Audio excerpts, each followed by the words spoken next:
the story for the last time once more. She was completely naked, standing at my front door. 6 feet tall, 3 inches off the ground, suitable. Long red hair and green eyes, beautiful.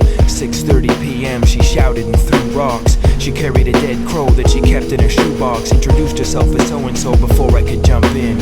Handed me the box and asked if she could come in. I offered her a drink, we made a connection. I showed her my baseball card collection.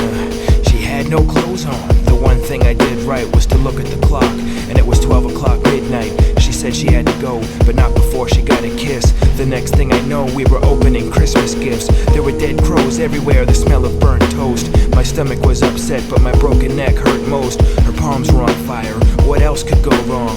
She went to use the bathroom, what's taking her so long? I don't smoke. I knocked at the door, hello? She was naked from the waist up with nothing on below. There was no answer. I kicked down the door in a blink. She was gone, but there were clumps of red hair in the sink. What the? I tried to make sense of it all as I laid in bed, wide awake with rapid eye movement, counting the ceiling tiles, whistling My Funny Valentine. Meanwhile, snakes, lots of them in combat and matrimony, making a sound like wet macaroni. Some had a head at both ends or tiny wings, teeth like icicles, eyes like shiny things, paper clips, staples. A man with a fish face looked me up and down and said I was a disgrace. Where did she go?